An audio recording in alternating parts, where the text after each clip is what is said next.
Dobar dan, dobrodošli u Nove inspiracije. Ja sam Žana Kreklajić. Pozdravljam sve moje prijatelje, neprijatelje, ljude koji me verno prate, vole, sve ove koji će da gledaju emisiju, koja je presedan zato što mi je danas prvi put reper u njoj. Dakle, bilo je muzičara, ali ovaj put razgovaramo o repu. I moram da priznam da sam mnogo srećna što danas mogu da ugostim Nikolu Ćosića, aka Bvana iz Lagune, Bvana Herbalizer i ti ćeš ovo ostalo, pošto toliko toga ima i još gomila drugi itd. Nikola, dobro mi došao. Bolje vas ili ti Bvana? Više volim Bvana. Bvana? Da. Super, dobro mi došao. Koga tu nas, izvini, misliš, pozdravljaš ove ljude? Pa, celu ekipu. A gledalce, da. Naše verne gledalce, koji nas gledaju i prate. Ups, oprostite, molim se.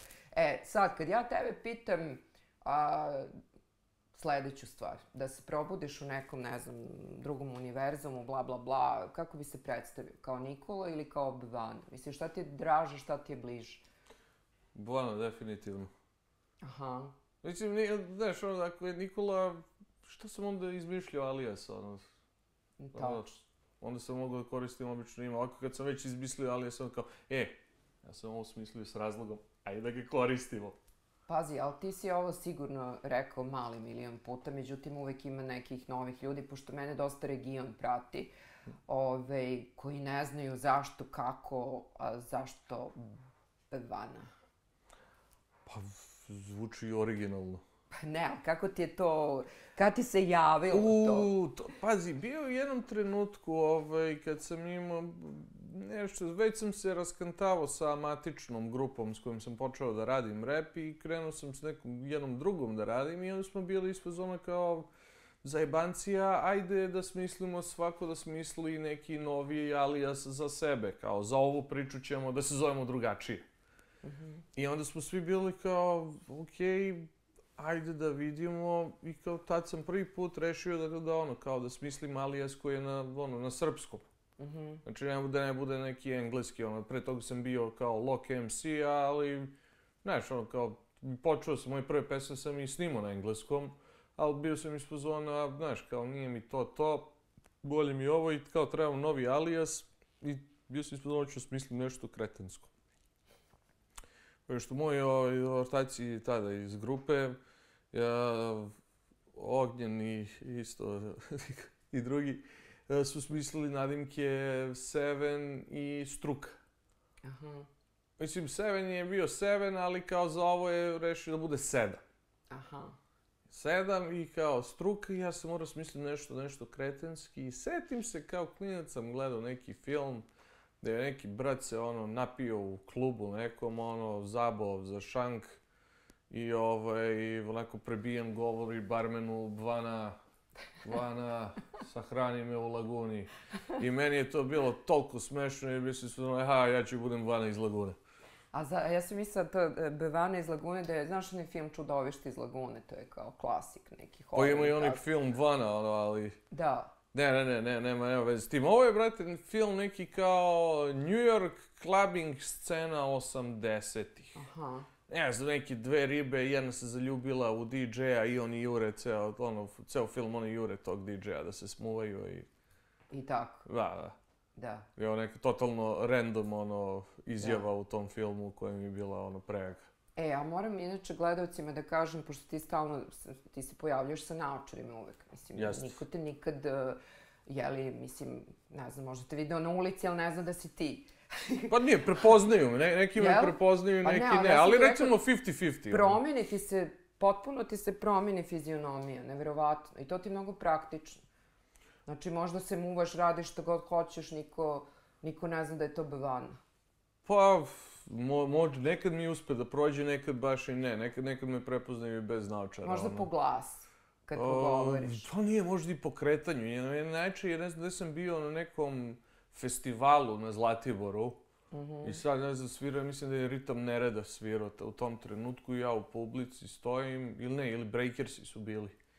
I ja sam u publici, nešto kao džuskim prilazim ortak s leđa, kao, izvini, kao, jesi ti Bvana?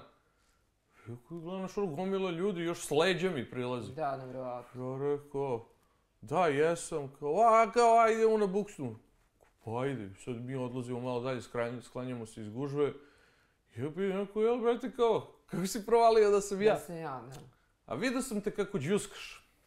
Aha.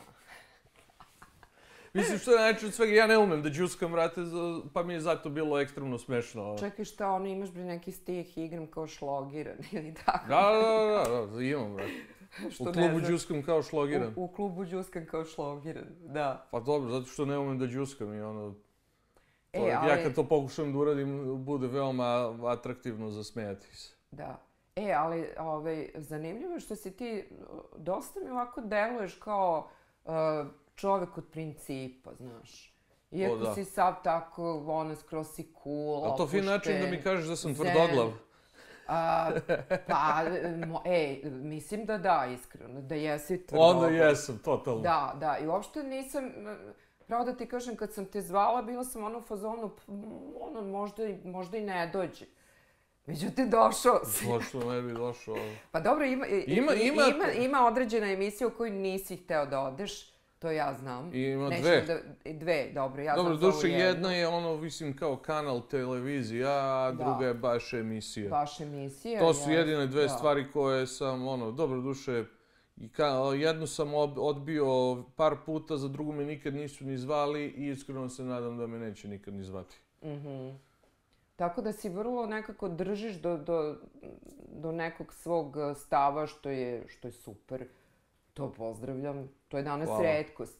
Nekako si old school si. Totalno sam old school. Kako u repu, tako u životu izgleda.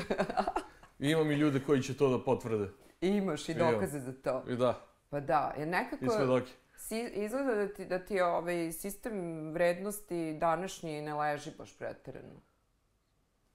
Koje vrednosti danas ima su ostale, ajde. Koje su njihove vrednosti, ono, kao novac? Ne leži mi novac, ono, jer nikad nisam jurio novac. Da. Znaš, uvijek sam kapirao, postoji nešto više od novca. A sada sve nam je svedeno na novac. Da li se baviš umetnošću, čime god, bitan je novac. Ako ti imaš novac, ti si baja. Nebitno kako si ga zaradio, ako ga imaš, ti si baja. To ranije nije mogli. Ne dođeš ti sa ovim novcem i ti gleda kao, jeli, kako si ga zaradio, a? A radio si to i to. Pa šta se onda hvališ, ono? Ja bi se pokrio ušima da sam radio to i to. Ne bi se hvalio kao uspesima mog imoralnog rada. Šta već.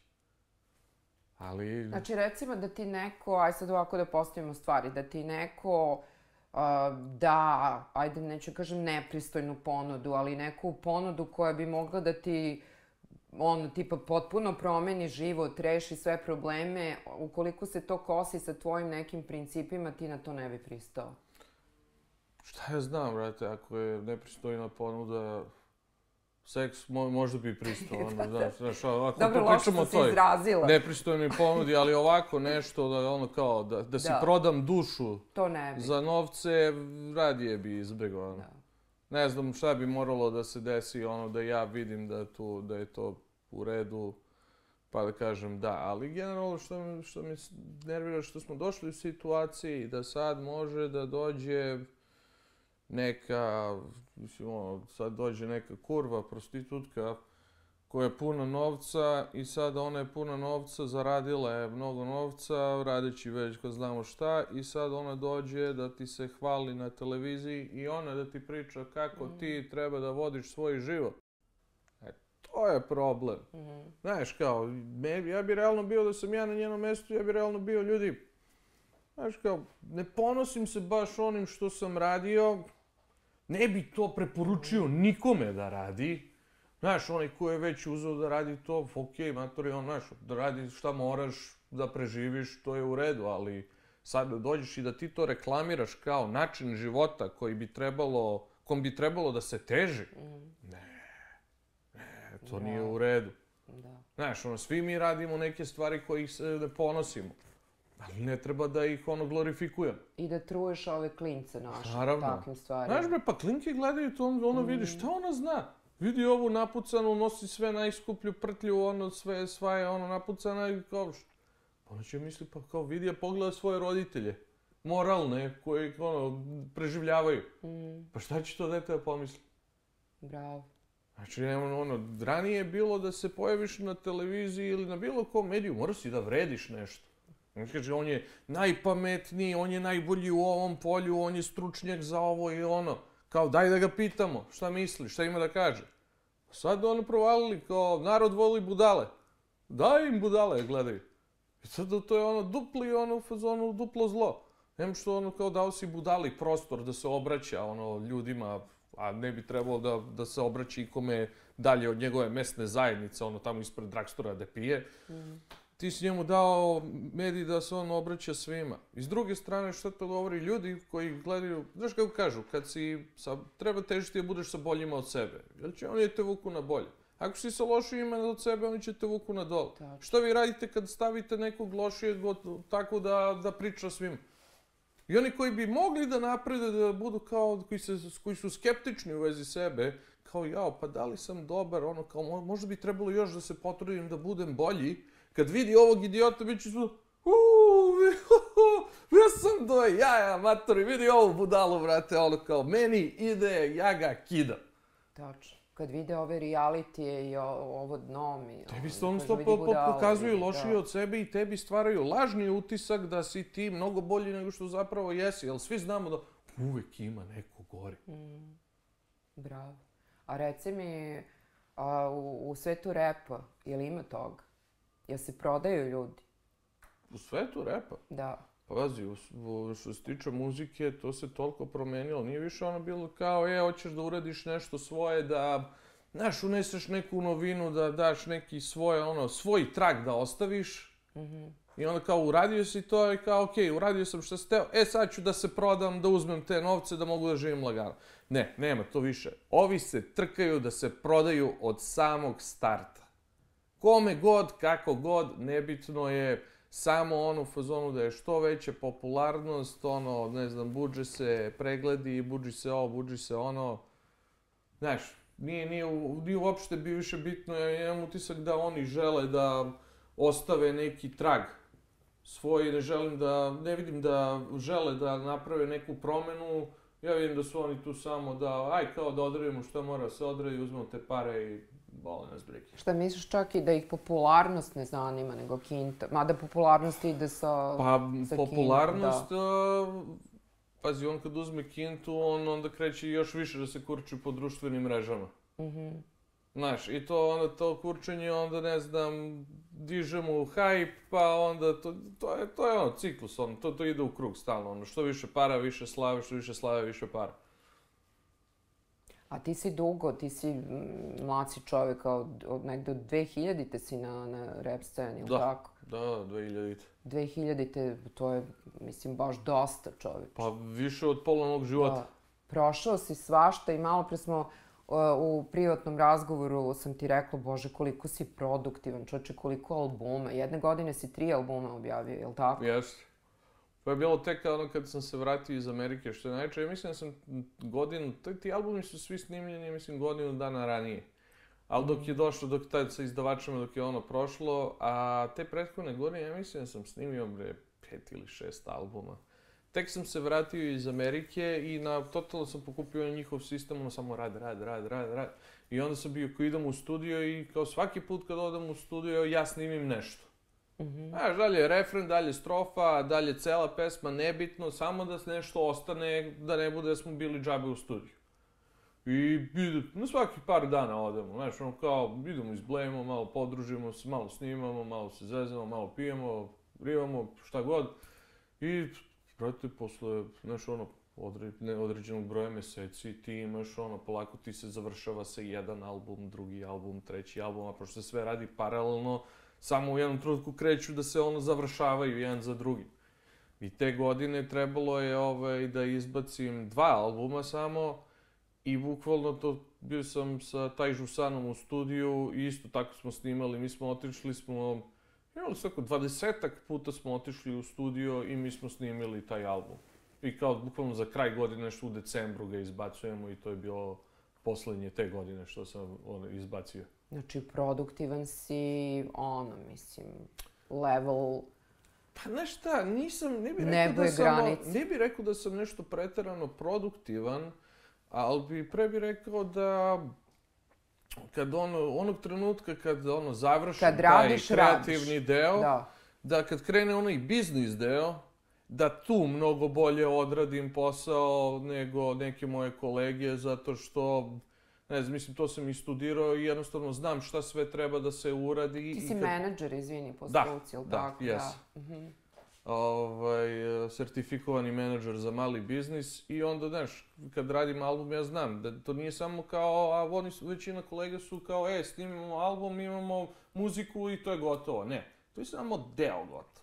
Kad je gotov album, onda idemo sada, gotova je muzika, sad krećemo da jurimo dizajnere da nam naprave omot, krećemo da jurimo producente da nam završe mix i master, krećemo da jurimo režisere da nam prave spotove, pravi se plan kad će koji spot da izađe, mislim, cela šema ima kako se to radi i ja sam to veoma brzo skapirao i kako sam krenuo primenjujem taj model, meni je krenulo na gore, na gore, na bolje. Na bolje, na bolje. I samo je mislim, vremenom mi se sve došlo, leglo na svoje. Prvi sam provalio da ljudi ne žele da slušaju muziku, da žele da je gledaju. I onda sam krenuo, ne znam, izbacio sam 2012, izbacujem EP Koliko para, toliko repa, koji je urađen da izgleda kao da je 7,5 pesama, zato što kao nema dovoljno para da bude više od 7,5 pesama, pa i tu sam za taj EP od tih 7,5 pesama, 5 je bilo spotova. I tad su u fazonu i krenuli ljudi da me primećuju, krenuli su i da me zovu više i na nastupe i na ovo i na ono. I onda sam bio kao, čekaj, znači nije samo, ipak je spotovi su završna faza ovog igranja. A koliko misliš da je Amerika imala udela u tom, meni se čini, i pragmatičnom momentu? Slušajući i stičem utisak da si prilično pragmatičan, što je opet dosta kontradiktorno kad te čovjek ovako gleda, znaš. Rekao bi ovo i neki zanesenjak, Blejca i tako, sve, ti si pragmatičan čovjek. Pa, uvijek su mi govorili da sam čudan. I jednostavno sam i čudan i drugačiji i jednostavno posle određenog vremena prihvatiš to, nešto što kaže, želiš da ownuješ to i onda, znaš... Ubedete da jesi čudan, ili tako? Pa, njima jesam, ali ja sam sebi savršeno normalan, naravno, da. Ali opet, znaš, prihvatam činjenicu da me ljudi vide kao čudnog lika i jednostavno, znaš, ne obraćam više ni pažnju na to, Znaš, ispozovan sam, ima ljudi koji me vole, ima ljudi koji me mrze. Znaš, ne možeš sve to udovoljiti. Narodu se ne može napeći kolače, kaže Severin. Ali daj malo mi tu Ameriku, to me interesuje, pošto, znači, čovjek si koji žive u Napolju i to sve. U kojoj meri te je Amerika promenila, ako jeste, mislim? Pa, pazi, definitivno je bila dobra škola. Ja sam otišao tamo sa 20 godina, tamo sam studirao šljako, kažeš, imao sam pomoć, fazonu, Ćaletov ortak mi je našao posao, radio sam kod njega u kafeu, ali, znaš, radilo se, 4 dana u nedelji si na poslu, 4 dana u nedelji si na fakultetu. Pa da. Bilo je ludio. Dobro, bilo je tu uspona i padova, bio u početku kad sam došao, bio sam očajan, dolazim tamo sa 20 godina, prvi posao u životu, nikad ranije nisam radio. Ovi došli, američki sistem rada skroz drugačiji od našeg, ne znam, tad je bilo, plaćate $10 na sat. Maturi, nema kao, ti sedneš. I kao, sediš kao i dođi kao, jeli kao, što ti sediš? Ja te plaćam da radiš, pa kao nema posla, znaš, nema mušterije. Pa nađi nešto drugo, moraš nešto da radiš. Ako ja vidim da ti sediš, brate, ja neću te plaćam. I onda, znaš, što kaže, koliko para, toliko muzike. Da. I u stvari, možda sam provalio onaj moment u Americi kad ljudi krenu da zarađuju novac, onda kao prave lovo. To je moment kada on radi toliko da više nema vremena da troši te pare. Da, postaje rob. Da, postaje rob, on toliko juri taj novac i nešto usput, eventualno ako stigne znaš, malo sebi da zasladi život, znači završio je posao, otići će, ne znam, u bar, popiće nekoliko piće, malo da se opusti, znaš, to je neki maksimum ono koji on sebi može da priušti. Onda gledaju sebi da olakšavaju to što idu da rade, oni žive da rade. Mi radimo, ljudi ovde, Srbija, ne znam, tamo isto, Južna Amerika, mi radimo da bi živeli, a oni žive da bi radili. I zato je nama neshvatljivo kako neko, znaš, ono, cela nacija, brate, lupam, nemaju porodiljsko bolovanje. Nego imaš ono, budeš 2-3 meseca i ajde na posao, odmah nazad. Nema ono kao, baš šta kao ti, kao čuvaš dete, kao ajde zajebi, mora se radi. Da. Znaš, tako neke stvari tu su ono dosta heavy i ne znam, ovo i sada, ali vidim, pričam sa ljudima koji su tamo ono i dalje i svi mi kažu, matori, nema više ono, ni oni ne zarađuju, kaže, kao idemo, radimo. Otišao si na vreme. Ja sam zapalio 2008. odande i bukvalno 3 meseca kasnije je bila recesija ona. Kad su, ne znam, pola ljudi koje sam ja tamo poznavao je ostalo bez posla. Ovi sada, sad kad ih pitam, svi koji su radili šljake, svi su downgradeovani na ono stepen niže, usled te situacije, još i korona bila, i oni isto kukaju, kaže da je loše, meni jedan drugar dođe i kaže mi, to mi je najče izjava, kad mi je još rekao, kad ja pitam, pa kako je tamo, znaš, kao imaš ove lenje Amere što rade samo jedan posao. Čekaj, stani, sad ako radiš jedan posao, sad si lenj. Kao moraš da imaš 2 ili 3%, kao, brate, kuda vi idete, ono? Znaš kao, vi živite, ono, ili samo trčite, ono, od kuće do posla i posla, koji što kaže onaj pokojni Ekrem, kuća, posao, kuća. Da. Znaš, mora postoji nešto više od toga, ne može da bude samo to. A reci mi, kad si se vratio, ili ti jesi imao neki period prilagođavanja, pošto sam ja isto živjela u Americi, nebitno, ja sam bila u LA-u, jel si se malo kao prilagođavao ili je ono bilo odmah super, ja kao vratio sam se kućici? Ne, normalno je bilo prilagođavanje. Prvo kad odeš tamo doživiš kulturni šok i onda kad se vratiš doživiš kontrakulturni šok. Ko da si sleteo na drugu planetu. Znaš kako dođeš, dođeš prvo stvar bi se dođeš... Da. Svi su namršteni, namrgođeni, nema nasmijane osobe. Uzmem video novine, kao domaća štampa. Sad ono što je tamo u Americi, ne znam, crna hronika.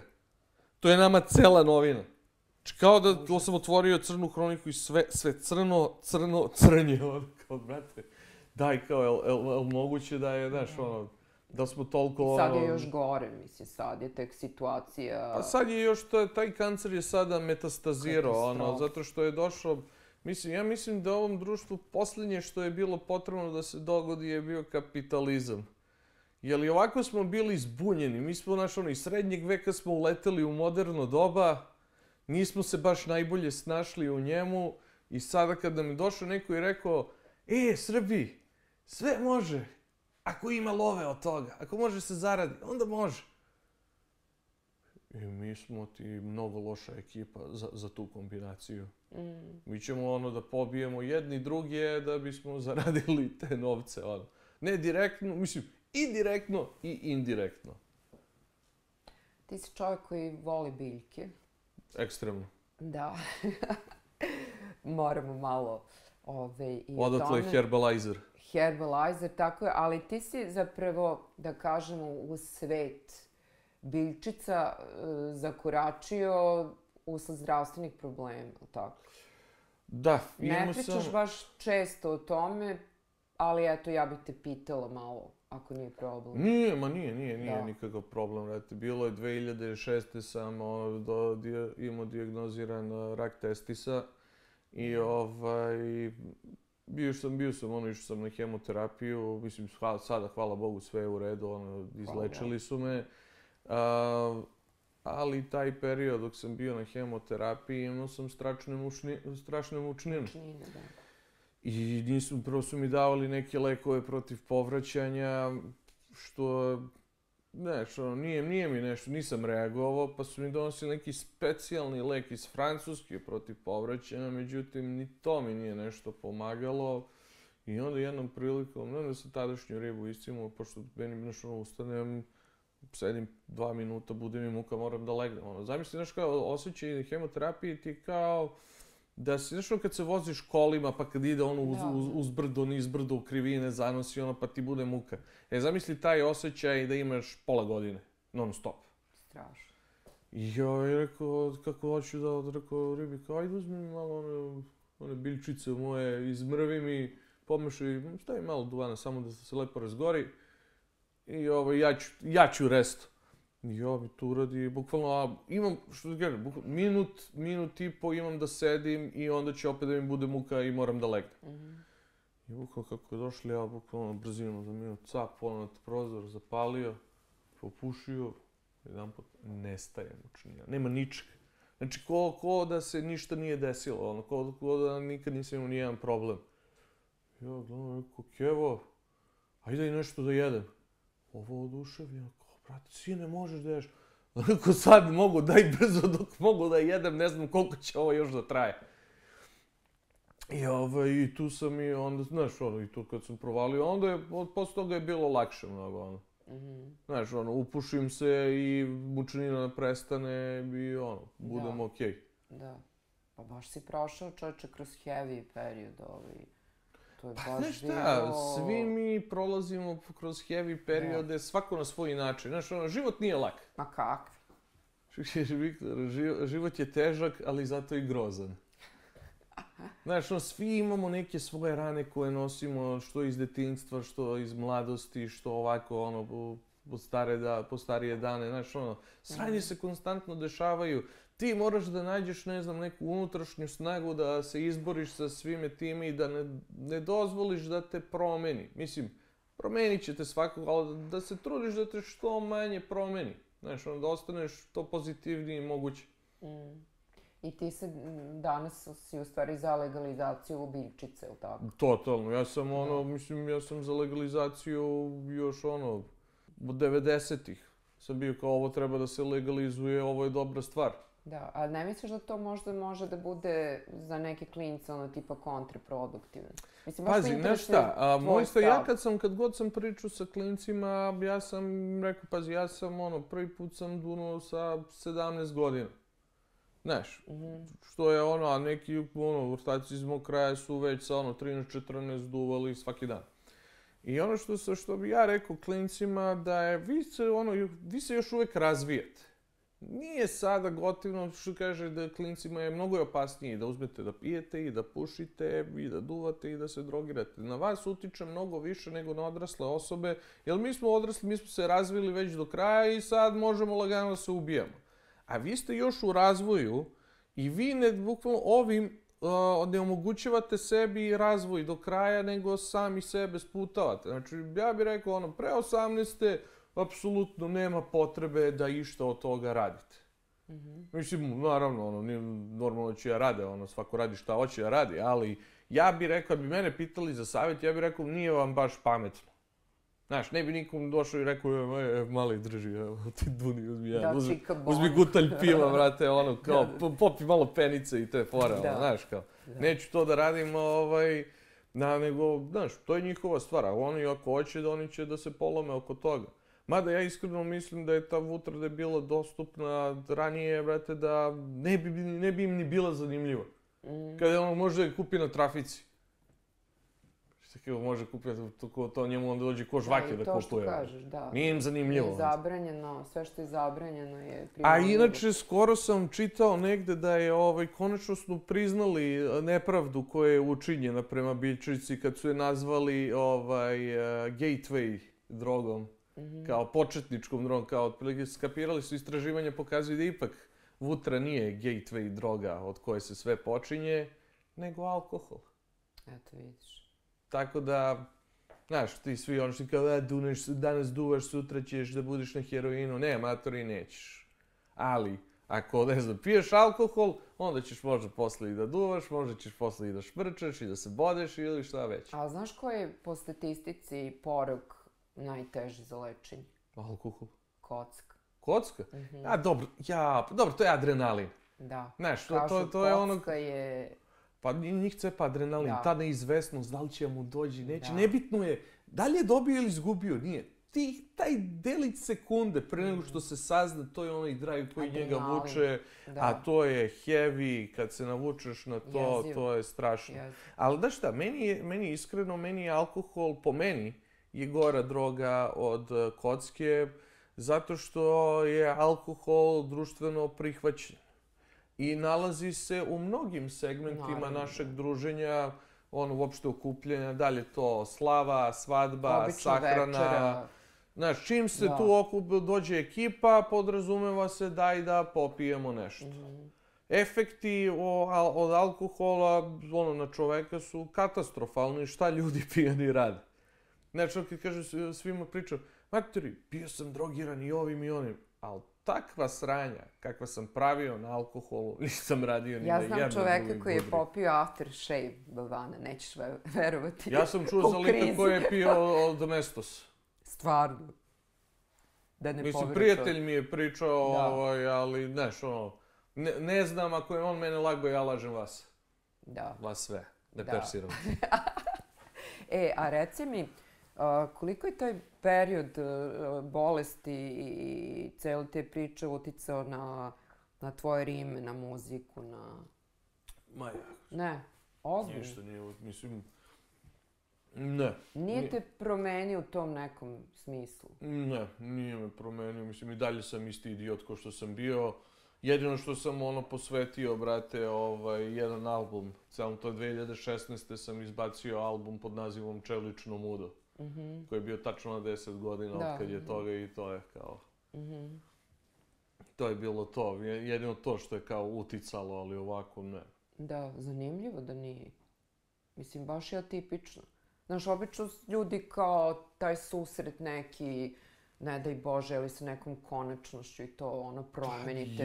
Kreneš da razmišljaš na određeni način, drugačiji, šta sam sve mogao ili šta sve neću mogao. Razumeš šta hoću kažem? Ja biram da se skoncentrišem na pozitivno. Znači, ja nisam... Palo mi je na pamet u fazonu da može da bude, međutim, ja sam imao sreću da sam ja to primetio na vreme. Dok je bio u ranoj fazi. I onda ja sam čak i meni je lekar rekao da sam ja dobio najmanju hemoterapiju moguću, zato što je sve bilo na vreme spaženo, nije stigo da metastazira. I opet si imao takvu muku, vidiš.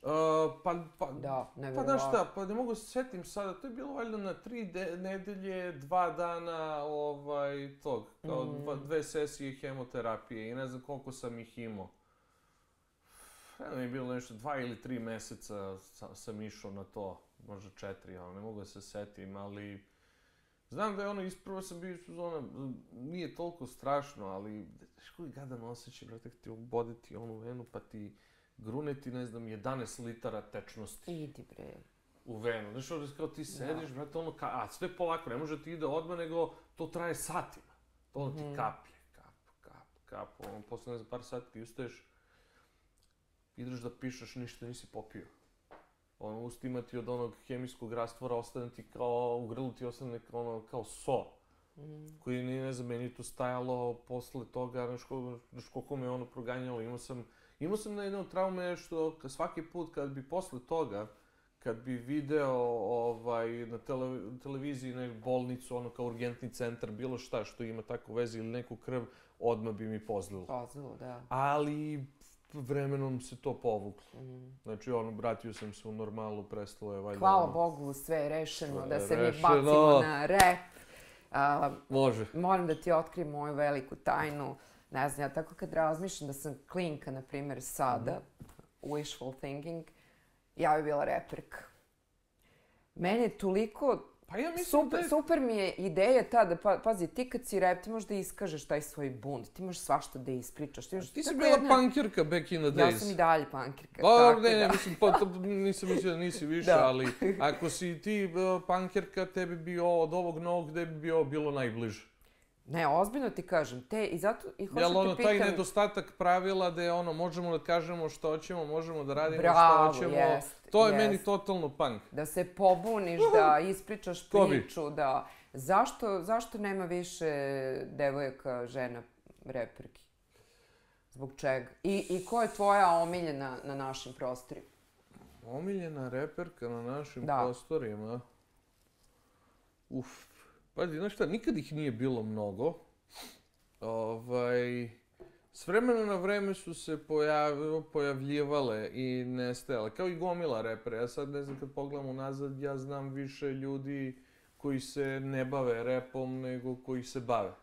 Znaš, svi su odustajali u nekom trenutku, dođe zezanje, pa se istripuju da su mnogo dobri, pa im onda dobiju reality check da nisu toliko dobri koliko su mislili i onda se sami povredi im se ponos i oni kao, sad neću više se bavim s ovim, ja sam ovo prerastao.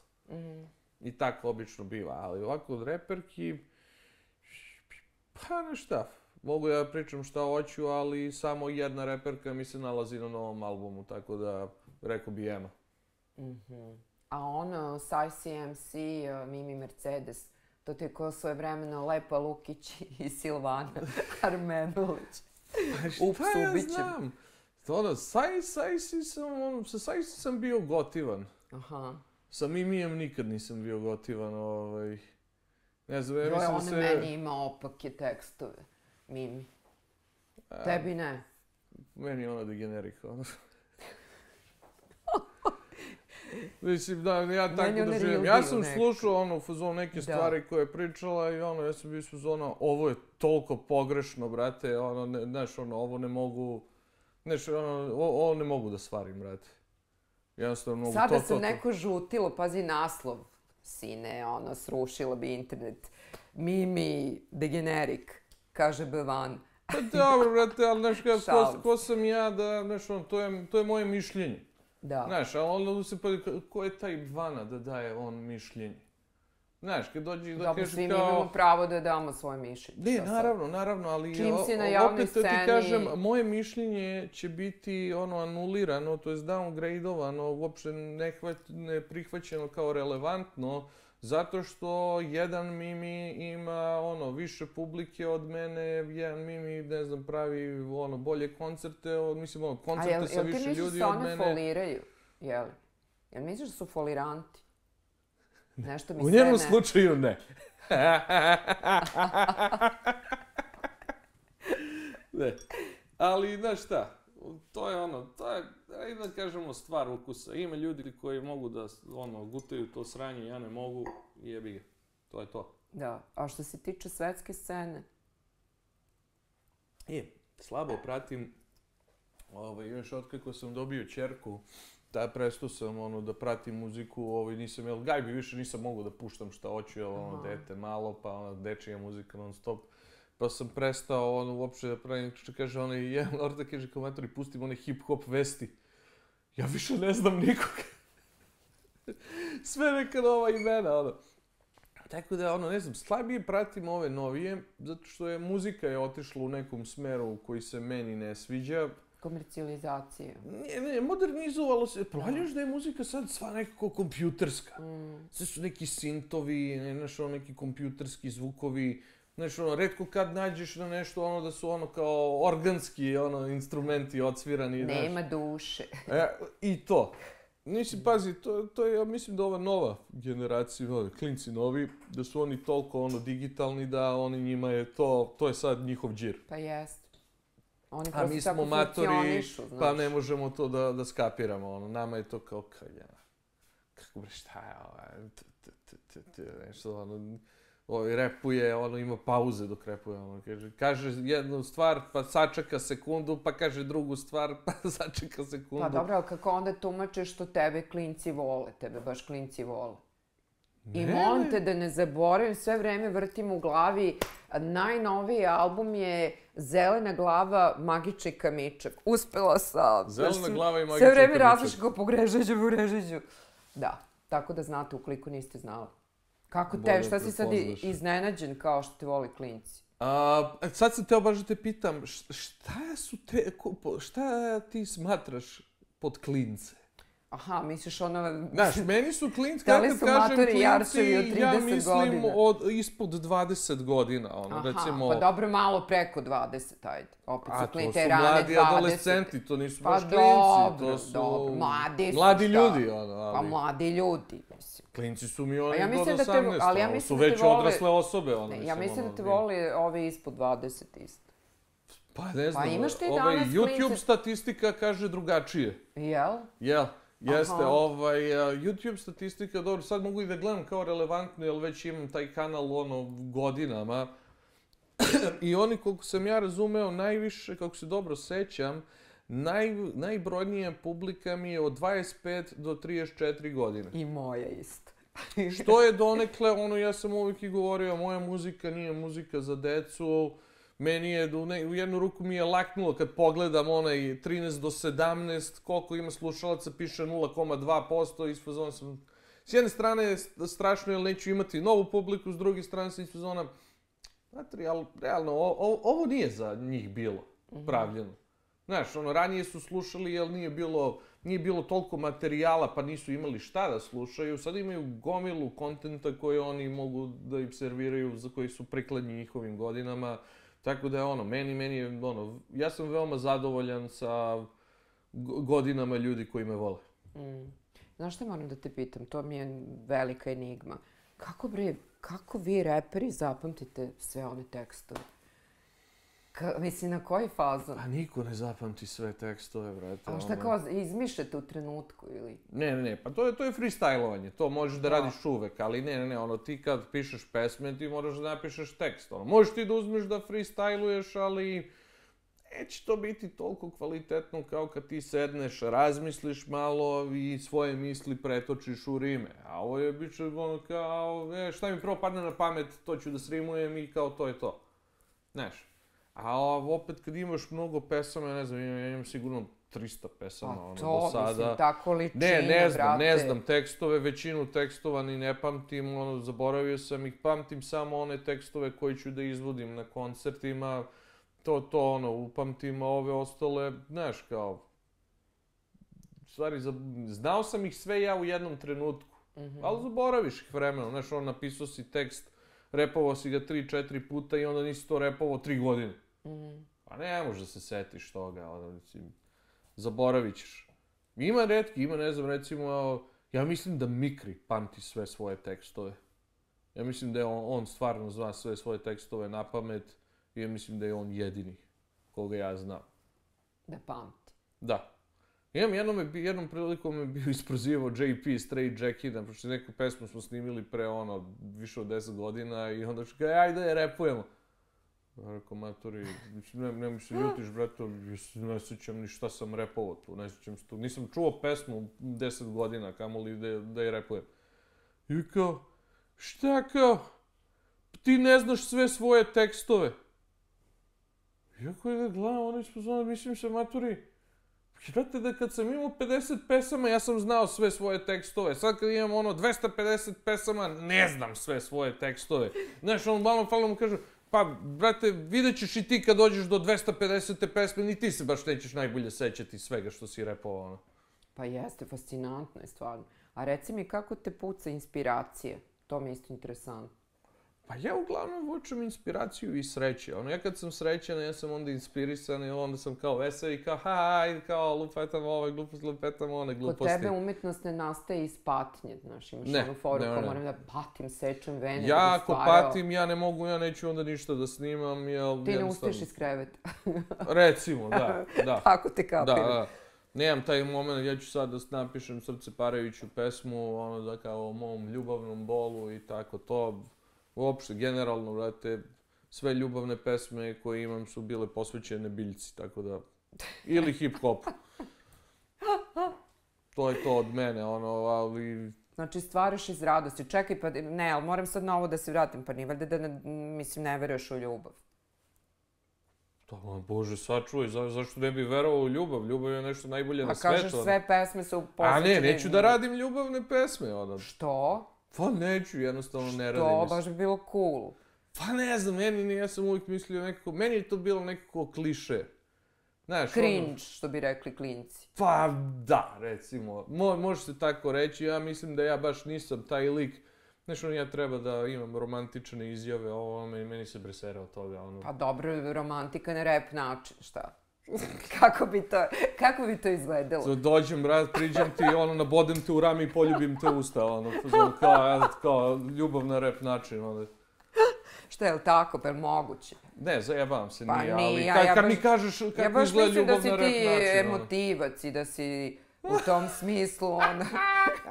Dobro, ne ono večera sveće ne mislim baš u tom pravcu, ali... Pa ne znam, znaš šta, mišljenja su totalno različite. Znam neke žene koje mi pričaju da sam totalno operisan od romantike, a s druge strane znam neke koje mi govore da sam veoma romantičan, tako da ja bih rekao da je lepota je u oku posmatrača. Da, i romantika je dosadna u principu, ali mislila sam na emotivni deo, taj emotivac si ti. Iako se kriješ iza tih... Moguće. Tamnih naočara. Možda je to razlog. Ne želiš da ljudi vide emociju. Ne žele da vide kako plaču. Ne želiš. Ne, ja bih voljela, evo, da nastane neka pesma, onako baš, ona ljubavna, na bvana način. A da nije posvećena biljci, eto. Pa da šta, to bih voljela u nekom narednom... Sve koje sam pisao su bile i one zajebanci, nijednu nisam na kraju snimio, ali ko zna, brate, ako imam sada prave ljude u sebe, možda i snimim nešto, ali ako budem snimao ljubavnu pesmu, velike su šanse da možda neće biti ni rap uopšte, zanimljivo. Interesantno. Veoma. Moram da ti kažem, muzičari su ti fenomenalni. Hvala. Gledala sam... Veoma sam ponosan na sve njih. Sjajni ljudi, mladi ljudi, vidim, baš su dosta mladi i baš ste onako jedan super tim. Delujete vrlo uigrano, vrlo... Pazi, svi su gotivci, nikakav moment. Ja mislim da je ovo dobitna kombinacija, da sad, ako nas krene, da ćemo postići mnogo toga. To su džezeri iz Lagune, ili tako? Džezeri iz Lagune, da. Da. I jel možemo nešto uskoro da gledamo, slušamo, odemo na neki koncert? Koncert ima sada 26. novembra u Blues i pivu. Eto, strava. Mislim da nešto počinje oko 8-9. Jel mogu da dođu? Naravno, Kupit ću kartu sve regularno, majke mi. Opušteno, uvek. Dođeš kad god hoćeš. Hvala. To i bili smo skoro, bili smo kod Branki Glavonjić u Buntu. To sam gledala, pa sjajno ste bili tu. Tu smo izveli 3 numere i čekamo sada, mislim u decembru da bi trebalo da izađe ovaj Balkan Rock Sessions. Imamo isto, ne znam, nešto, mislim nekih 5 numera smo izbacili. Taman pred Novu godinu, onako malo zagrevanje. Pa ja sam im rekao kao ljudi, daj, trebalo bi ovo da uradimo sada. Mislim, mene su oni zvali u suštini bez benda. Ali ja sam, kad sam već vidio, oni su tu bio kao, ljudi, pa ajde odradimo ovo, vidimo se ovdje, budemo na televiziji, malo internet, ljudi vide, samo da vide šta možemo da radimo. Siguran sam da će nekom da se svidi, da će nas neko zvati negde da dođemo da svira. I mislim, i to je već krenulo da se dešava, pošto prvo su me zvali, mislim, cel band je nastao, meni su zvali, ovaj Blues i pivo je pravio festival letos na Kališu. I oni su bili kao, jel bi došli sa svojim bendom? Ja rekao, pa šta, bend ne može da dođe, sad nemam dovoljno vremena da ih okupim, kao ne mogu sa bendom. I oni su rekli, pa mi ćemo ti napravimo bend, imamo to ove klince sa akademije, oni bi to svirali. Ja rekao, odlično. Pritom su klinci sa akademije, znači. Ja rekao, odlično, daj im da sviraju, ovo ne može da ispadne loše. Kako god da ispadne, i čak da mi, udžeze sve stvari i dalje sam ispoznao, ovo će biti zanimljivo, ovo bi želeo da radi. I nađem se s njima i sve budu skinu, sve to bukvalno pred prvi nastav imali smo probu i po. I onda nam se razboli bubnjar na dan koncerta. I carevi pokupe drugog bubnjara koji uopšte nikad nije svirao s nama. Ja sam ubeđen da taj lik ne zna ni ne zna moje pesme, uopšte da ih nije ni slušao. Nego su samo došli i rekli, kao, dođi ti malo bubnj, prati ti nas, idemo kao... I mi iz roka smo prvi koncert, praktično sa ekipom koja se skupila 5 minuta pred koncert. Fenomenalno. Pazi kako ste se našli. Da, i bilo je prošlo je fino, imali smo neke kikseve i problem je bio, nismo znali kako da završavamo pesme, pošto imali smo 5 minuta da ovog lika izdriblamo, samo ovo trebaš ovako, onako, samo najosnovnije informacije mu damo. I sad kad su došlo do detalja, brate, tu kao krene, pa jedan završi pesmu, pa ovi nisu završili, pa opet krene, pa nabadamo kraj pesme iz 3-4 puta. Mislim da su nam sve pesme, inače traju oko 3 minuta, nama su trajale oko 5-6 svaka. svaka. Mi smo završava se, prošlo nam je prostor, za vreme za nastup. I oj kao, brate, mi lagano nismo odsvirali sve pesme. A bilo predviđeno kao, bili smo kao, da li ćemo imati dovoljno pesama, kao ubacili smo 1-2 ekstra u slučaju da nam zafali vreme, da imamo višak vremena da nam ostane. Ja sam ti rekla već, evo, za kraj, pošto privodimo polako kraju, meni se najviše sviđa tvoja pesma Moj način. Nekako mi je wow. Eto, to je moja omiljena pesma. Veoma mi je drago da ti to kažeš. Meni je, ti si prva osoba koja mi je došla i rekla, kao izdvajam ovu pesmu iz svega što si radio i veoma mi je drago zbog toga. Ja mislim da to ima veze sa tobom i tvojom pozadinom. Moguće. Da si prepoznala taj... Verovatno da ima. Verovatno, ali obožavam tu pesmu. Vana, mnogo ti hvala što si došla u moju emisiju. Hvala vam što ste zvali. Stvarno, nekako si, ne znam, sveža krv, što bi ti rekao. Bila je potrebna sveža krv inspiracijama u vidu repa, muzike i ličnosti kako si ti, stvarno. Želim ti baš onako puno sreće i novih koncerta i pravo da ti kažem, mislim, računaj na mene. Ja ti javljam kad god ima nešto s bendom, pa dođi. Možda mi ubaciš neku rimu, onako da... Može, da ispankujemo nešto. Nešto da ispankujemo. Hvala ti puno. Ovo je bio Vana Herbalizer. Mi se gledamo u sledećoj inspiraciji. Ćao.